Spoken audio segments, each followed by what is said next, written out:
So for this edition of the Tuesday Connect, we will have some people from JAMRAI presenting. So it's been a while, so we are happy to welcome our colleagues from the 8.3 team, so environmental surveillance, who will present today their work on drafting a common approach for environmental AMR surveillance. So Roosmarijn and Heike, I give you the floor now.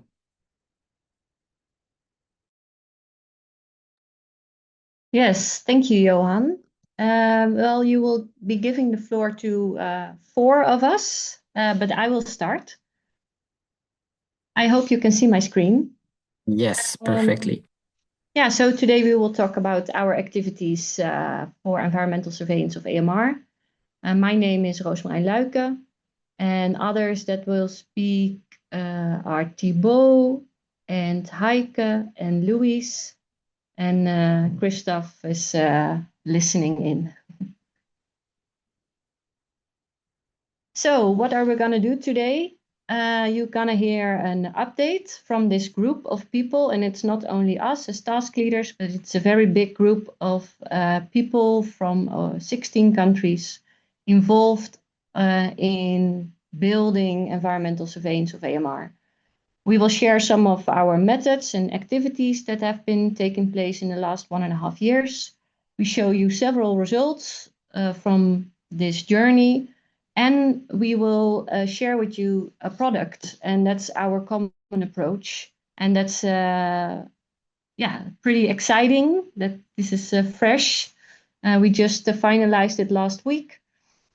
And in this picture, you can see us, plus also some of the task leaders from 6.3, another environmental group in JAMRAI, and many of the things that we do are the result of collaborations. So a very short introduction before we go to the results. I want to mention that, of course, environmental dimensions of AMR is a rapidly evolving field. However, in contrast to human and animal domain, there's little guidance or long-term governmental surveillance activities. But a lot is going on, and there's nothing set in many countries. So therefore, we are very also grateful to JAMRAI that we get the opportunity and really work on what we have named a common approach. And what we mean with this is it is an advice that we are writing consisting of prioritized core elements of environmental AMR surveillance. And this is one of the tasks for JAMRAI. And today we will share our first draft of this.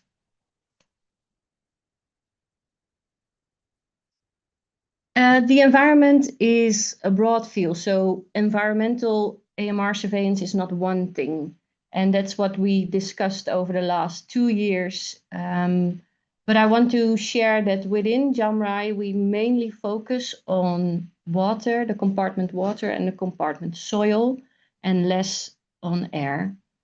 And we also involve wastewater, which is a sort of a special case of environmental surveillance. Because if we measure raw wastewater, it's complementary to human surveillance, or it can be complementary to human surveillance.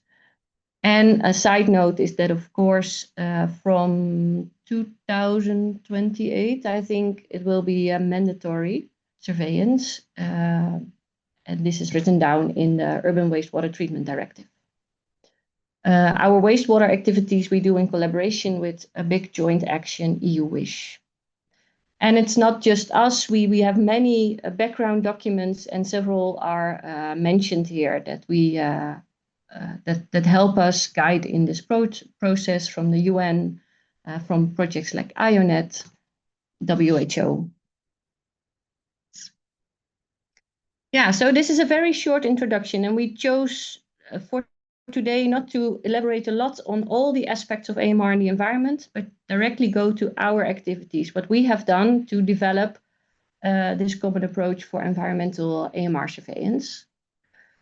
So this is our goal.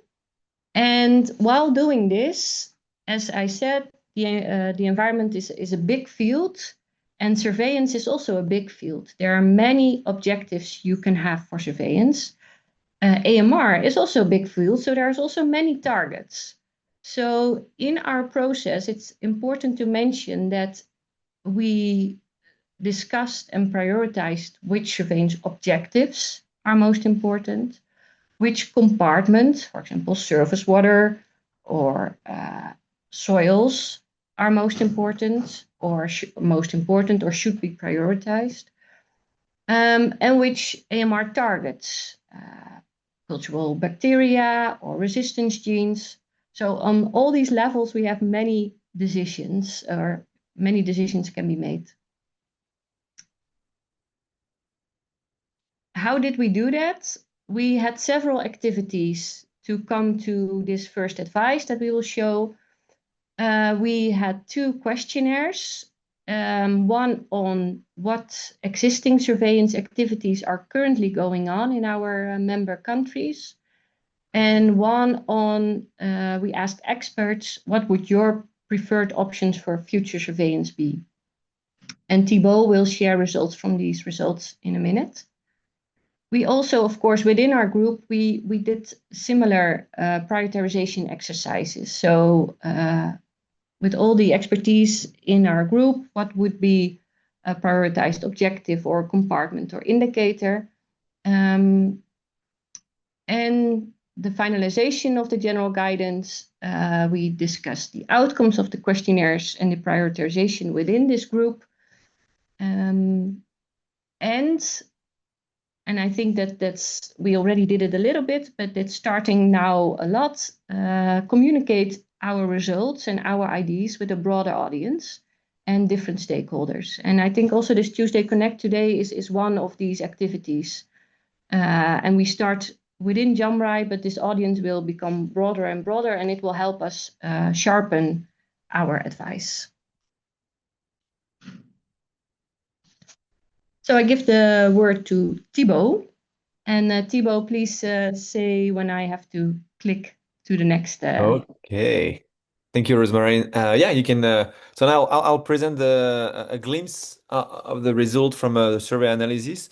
And I say a glimpse because it was quite extensive survey with a lot of questions. And I'll just show you some of the main results we obtained from the analysis. Next slide. Okay, so just to give you here an overview of the responses that we had for the past and existing surveys. So past and existing surveys correspond to people that reported that somehow they've been doing a surveillance of AMR in one of the environmental compartment that Roosmarijn defined earlier. So either wastewater, surface water, air, or others, and soil also, sorry. And so here you can see that out of the 16 countries that are part of this work package, we had 12 responses, so a 75% response rate. And every surveillance system that were reported were mostly linked to the surveillance of surface water and wastewater. And here also something I want to add is that when we say surveillance system, it's mostly research at the research level. It's not like a state surveillance system. It's mostly research-based surveillance. Next slide. So here a little historical trend of the environmental surveillance in Europe. So when we looked at the number of surveillance system reported over time, you can see that it started like a little bit before 2010, and then it's really starting to climb up to 2020. And then you can see a really, especially for the wastewater, like it took off really after the COVID pandemic, and it's probably linked to the fact that during the pandemic, wastewater-based epidemiology was an important tool for surveillance of the SARS-CoV-2 in wastewater. Then you can see that for soil environment, we had only one survey that was reported. So for most of the results, I will focus on the surface water and the wastewater. Next slide. So what about the objectives of those surveillance systems? So you can see here the reported objective for each of those surveillance system. You can see that the main one is about like provide information about pattern and trend in AMR, and so that's about like almost 35% of the objective of the surveillance reported, and also support and inform risk analysis AMR in the environment. And then we had also wastewater-based epidemiology, as I just talked, provide data on AMR in the human population, and alerts on emergence and evolution of AMR and assess the effectiveness of intervention. The yellow ones correspond to what people would have responded to others. Next slide. When we look at the indicators that, as Roosmarijn say, like one of the important points that we need to know if we do surveillance is, okay, so what compartment to follow, but also what indicator we need to follow. And so when we look at what people have been doing in the past, here what it shows on basically for each column you have like the type of compartment that was used for the surveillance. So on the left, surface water, and right after the wastewater. And the row represent the type of indicator that were tracked. You can see that every country, 12 of the every country, sorry, 12 of the respondent countries use antibiotic resistant genes as indicator in wastewater. And when we look at the surface water, this is more like split between using antibiotic resistant genes and antibiotic resistant bacteria. So definitely, and also you can see for wastewater, a lot of antibiotic resistant bacteria are followed. So kind of a mixture of culture-based approach, but also a mix and a metagenomic approach were reported. Next slide. When we look more specifically at the type of resistant genes that were the class of resistant genes that were tracked in wastewater and surface water, you can see that the carbapenem, the carbapenem and monobactam and cephalosporin third and fourth generations are the main target that are followed in wastewater. While when we look at the surface and groundwater, despite that those two came up as the main target follow, you can see that there's also others that are like followed, such as fluoroquinolone, macrolide, or trimethoprim sulfonamide. Next slide. And then when we looked at the cultivation-based approach this time, so what were the type of pathogens that were used as indicators in the wastewater?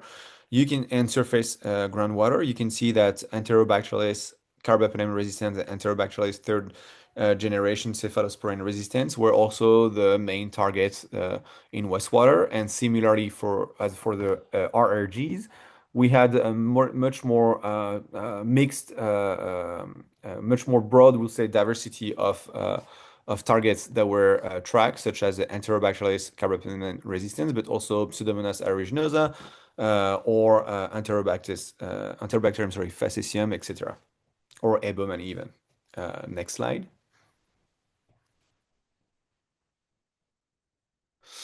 Now we look at the responses for the future. So what people will recommend to do. So up to now, it was mostly like what people like. Oh, sorry. Actually, I mixed up myself a little bit in in the responses. I was just what I was presenting it to you was what people recommended. I thought it was what people. Yeah, exactly. So this is indicators people. Future survey. So this is indicators that people recommend to follow, not the previous one. I didn't show you. I used to present them before, but for sake of time, I removed them. Okay, so those are what people recommend, basically. And if you go to the next slide now, then here you can see the proposed approach also. So what are the type of approach that people propose to follow those target antibiotic resistant genes and bacteria? You can see that for wastewater, it's a mix of culture-dependent approach, qPCR, and metagenomics that came up as a most like recommended approach to use. And for the surface groundwater, you can see that qPCR came up at first, but also ddPCR, other type of basically quantitative PCR, but also the mix of culture, qPCR, and metagenomics come up as important to use. Next slide.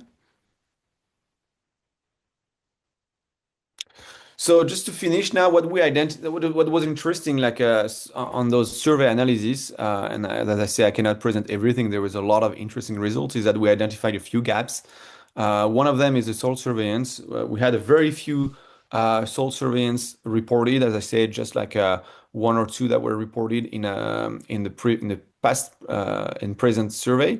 But for the future that I show here is showed in green the soil. So in addition of following the RG in wastewater and surface water, soil came up as also recommended to do in the future. And next slide.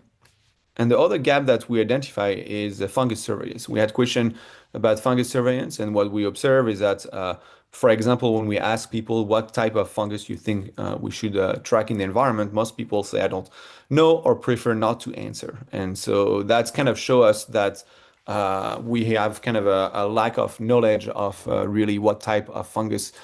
People haven't studied much in the environment, the surveillance of fungus. Yes, and on that, I think that's all for me. Thank you very much.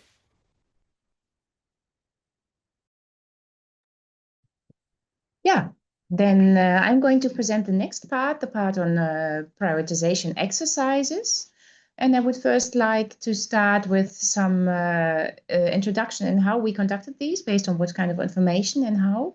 So as you heard, we paid a lot of attention to objectives of surveillance, being, for example, surveillance for identifying trends or for risk assessment or for evaluating interventions.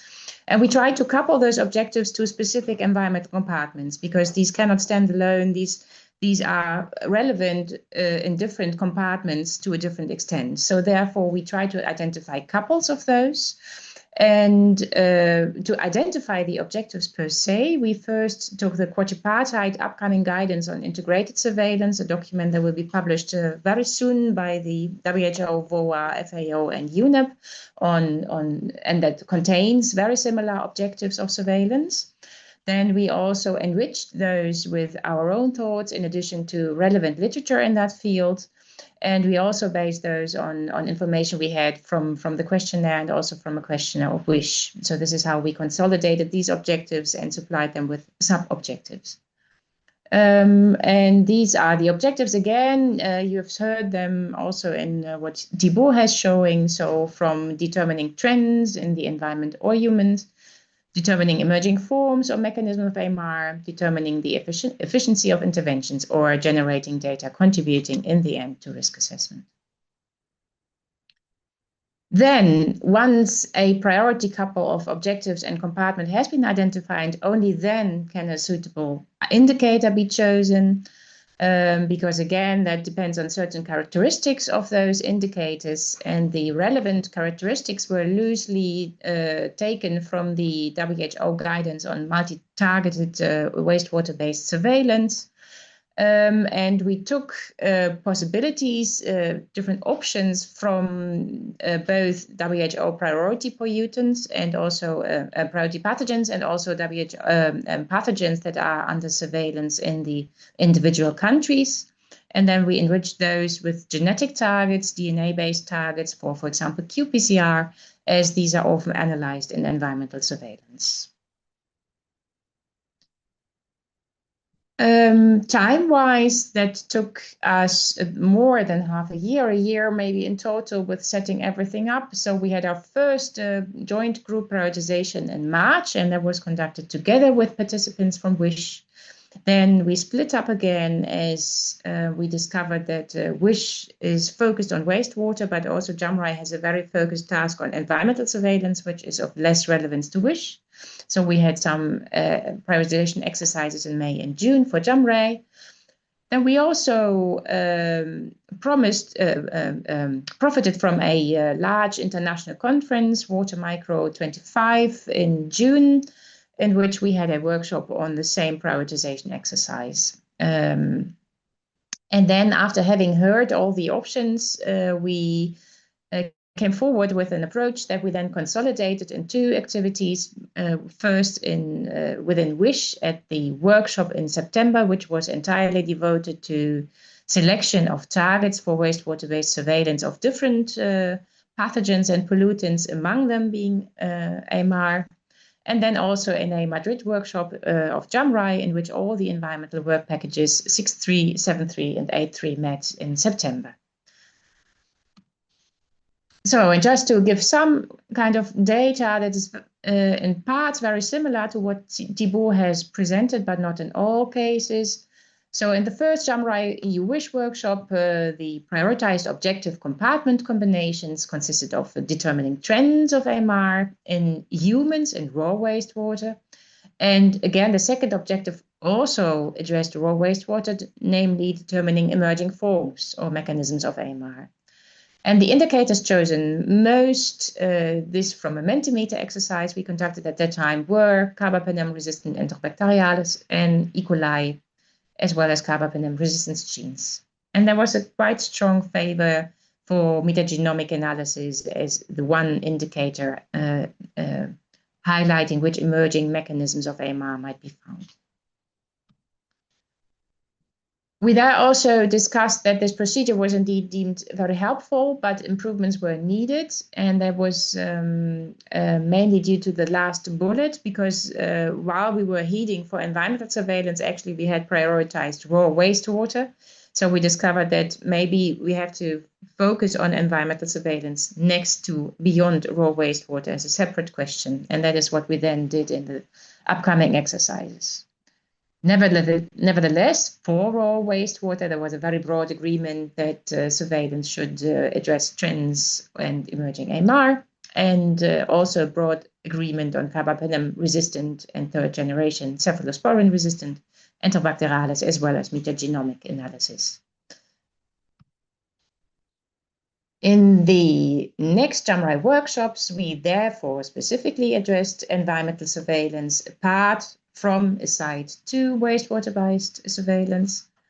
And that also showed different objectives, so the same as Thibault has shown, so generate data contributing to risk assessment, to human and animal exposure through environmental matrices, and also to determine trends of AMR. And the one compartment that participants settled on was surface water, quite clearly so, again with the same indicators that we just heard.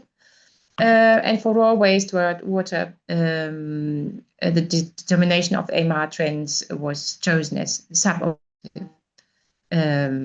And again, quite similar indicators. And what we also see that depending on the actual prioritization exercises, there were subtle differences. So in the end, we had to compromise between different viewpoints expressed in the survey, but also in some of the exercises. Yeah, and just to show how such an outcome can look, this was the group exercise on environmental surveillance, where we see that surface water was either seen as first priority by most of the participants, but also by quite some as second priority, followed by recreational water. But people also still saw a value in addressing treated wastewater, as treated wastewater is one of the major sources of AMR as it enters the environment from humans. Therefore, both raw and treated wastewater, but also treated wastewater were also suggested.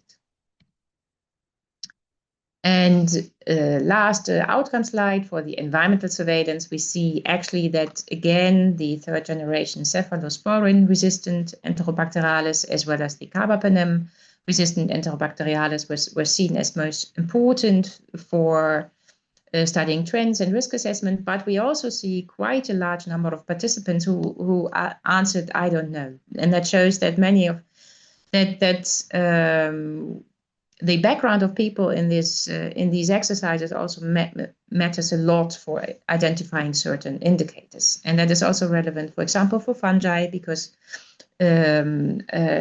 what we see is that most of our partners are bacteriologists, environmental microbiologists, but not so familiar with the fungal resistant. That means that also shows that these exercises have to be repeated from time to time to ensure that the correct mix of expertise is present at the table. Just a few slides from the Madrid workshop, in which, as said, a first draft of the common approach was consolidated and presented, and then discussed in small groups, seeing the agreement and further comments. And the great news is that there were There was no major disagreement overall. A few nuances were and some adjustments were suggested, some of them being textual. So that led to the milestone that we have at hand and that we will present in a minute. And there are, of course, many issues we still need to address also in the pilot, but this will be the contents of the next coming years. And that's the rest of the pictures shows that we had quite a wide participation from not only governmental bodies, but also research centers, universities, and many of these participants also represented other research consortia or activities. So actually we have a quite wide variety of expertise involved, which is a great asset. Yeah, nearly to finish, to show you what we made of this. You will hear a lot of the same compartments and indicators. So the common approach for environmental AMR surveillance across Europe consists of a common approach that we suggest to all countries that contains prioritized core elements and minimum priority actions. That means it's by no means an exhaustive approach. It will not cover local conditions in countries. It will not cover all environmental compartments. So countries are free to enrich and adapt the approach where needed, still applying the core principles. This first draft will also be further tested in the upcoming pilot. That will probably lead to more discussions and optimizations in the coming year. And one thing that is always important to stress, so we acknowledge that environmental transmission of AMR is one of the many routes of transmission, and the environmental has a certain role in AMR, but AMR surveillance in the environment should only be conducted in addition to surveillance in the human and animal domain, and it also serves human and animal risk in the end when it comes to exposure to resistant bacteria. So it's very important to keep all the sectors involved. So what is the common approach now? So as you might guess, the suggested core elements for environmental AMR surveillance consist of surveillance in surface water, with the aims to collect data that can be used in the end for human risk assessment, and to collect data on how AMR evolves in time or in space. And culture-based methods have a place in there, including third-generation cephalosporin-resistant E. coli or Enterobacterales, and also gene quantification in environmental DNA.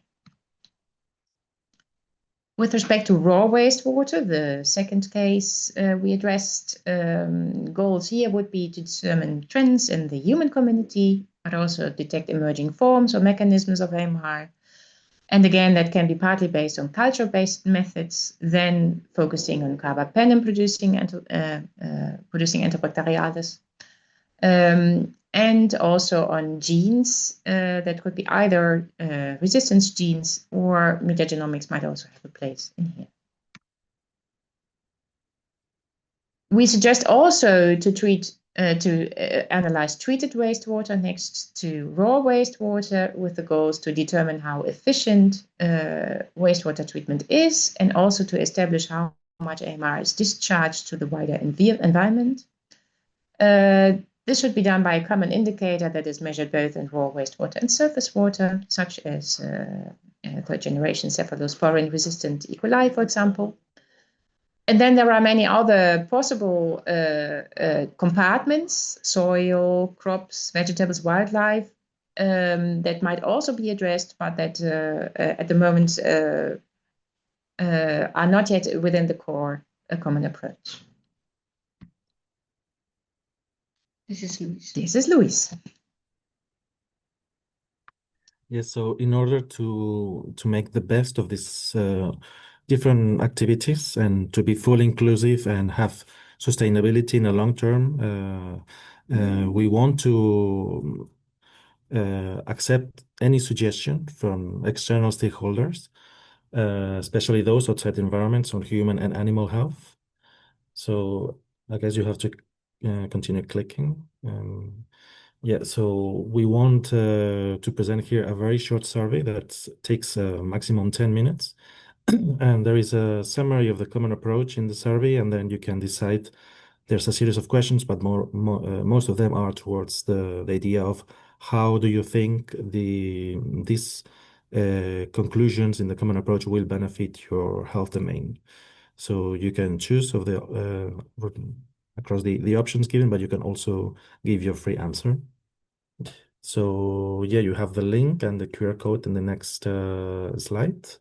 So we will be accepting responses up until end of January, but it would be great if you have some minutes in December to do this.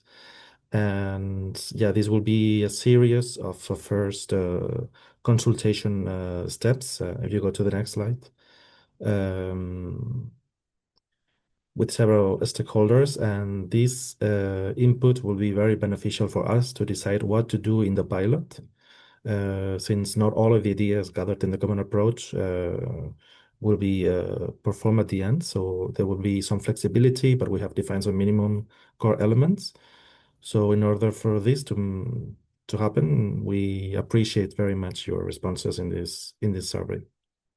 And that's it. Thank you. Yes.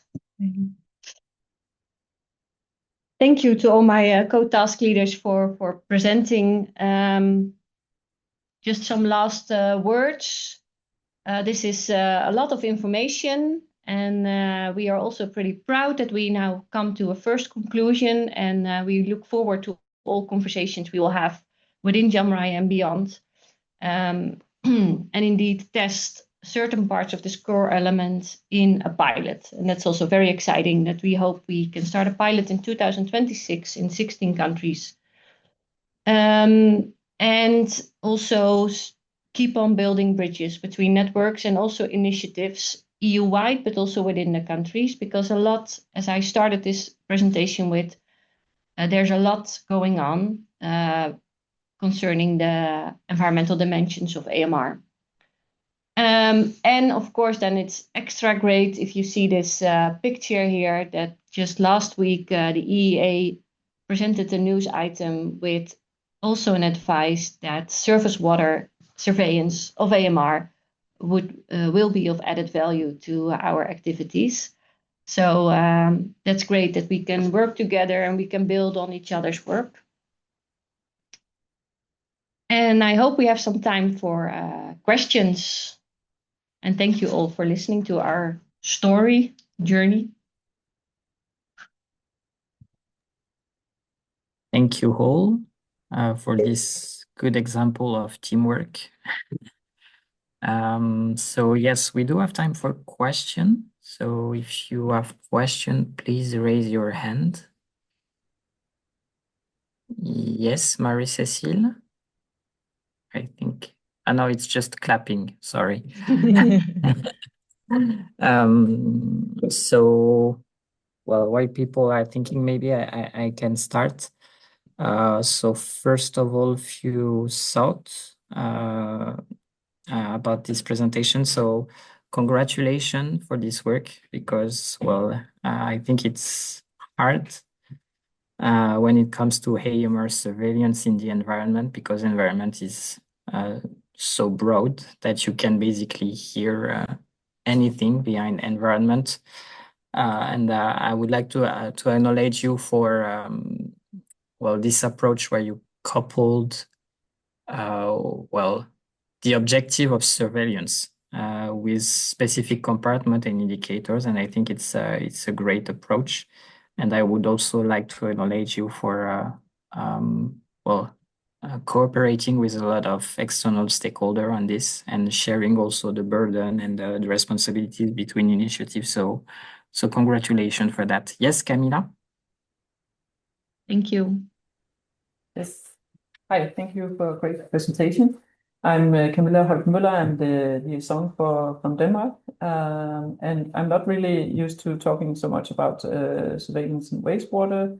So sorry for my ignorance, but here in Denmark, what we're tapping into right now is the implementing act for the wastewater directive.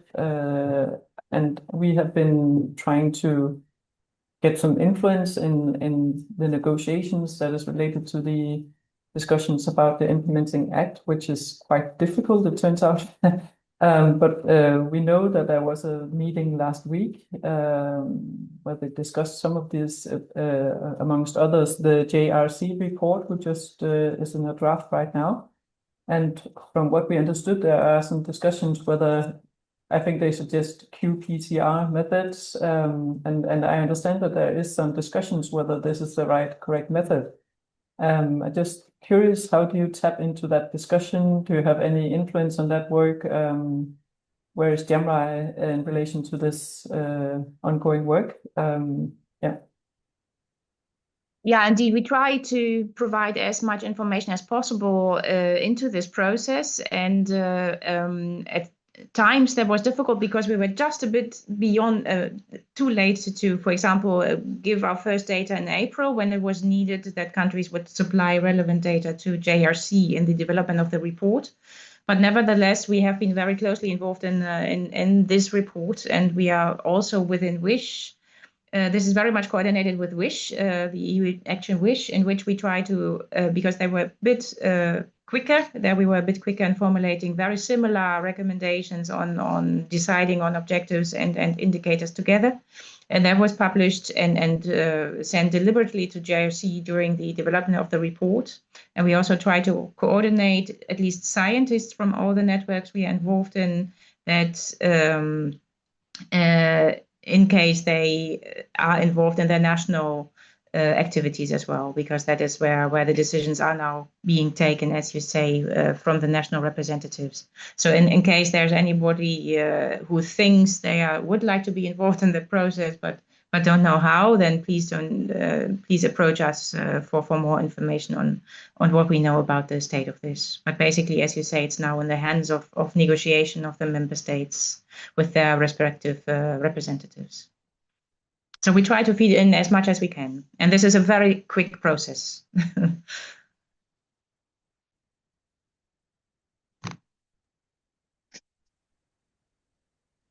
We also have a question. Sorry, maybe I could be so frank to ask, what do you think of the JRC suggestions, the report suggestions? What is your Personal opinion? Whom do you ask? So I think what has been very clear is that within JAMRAI and also within WISH, there was it was not only resistance genes that had been mentioned. They are constantly mentioned by quite a few of our participants, but there are also many participants who see the value in cultural analysis of WHO prioritized pathogens. And that is what we have not seen in the JRC report. And what personally, not personally, also what we see in JAMRAI and WISH, we try to work very much from the objectives. And the objectives are, let's say, not crystal clear in the JRC reports. So these are the differences that we see with the approach we took in JAMRAI and also in WISH. And I'm very, looking forward to see any remarks of this from this audience as well. Yeah. Does that, Camilla, if that resonates with what you have been discussing, please send an email. Thank you. Question in the chat. For most countries, not sure if... Yes, we would indeed suggest a minimum set. And for example, the minimum set will also consist about sampling intensities. So do we propose metagenomic analysis for each and every treatment plan, for example, or not? And so what could be the minimum set of information you might need with respect to different indicators? Yeah, so that's very much the intention, to keep it to a minimal set that countries can apply. Yeah, and that's what we discovered. I think in every discussion, there's like, oh, but this is also important, and this is also of interest. And that's why we tried, and still this common approach has many elements, but we really already try to be restrictive. And for example, also first come to a first priority target, and not already a list of 5, for example. So while in this process, it's constantly also reminding ourselves, can we go back to really a first or second priority? Yeah, and focus. And what we see is that in the common approach as it is now, we still have 2 indicators that sometimes serve 2 objectives, but maybe during the pilot, we have to see whether we can trim that list still further down. Yeah, and I also wanted to say that, well, we are also working on a cookbook that could help the countries also decide which activities they might prioritize for surveillance. And out of all of the results of the workshops and other surveys we have done, we were discussing whether maybe we could publish a kind of algorithm to help countries prioritize their strategies. So this is something still in the decision.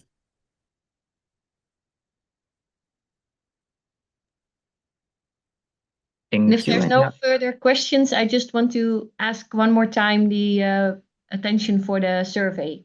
It really helps us if people give their opinion about our current advice. As Louise and Heike, and we try to stress that most of the things we do in environmental surveillance is to be of support of human and animal health. So please let us know what you think. Yes, please contribute to the survey. And I might have a last question because we still have 1 minute. So you mentioned that most AMR surveillance activities were research-based. So in your opinion, what is lacking for it to be more? Is it just evidence? Is it political buy-in? What is lacking in your opinion to have more institutionalized state surveillance? I guess it's I personally think it's a mixture of different reasons. First of all, arguably, what we know of transmission is little. So we need some more evidence on what the exact role of the environment is. And we also have to acknowledge in many cases it's not a major transmission route. That's not what we're stating. So there is a role of the environment, but this is probably smaller than, for example, person-to-person transmission. So countries might be wondering how much to address that as well.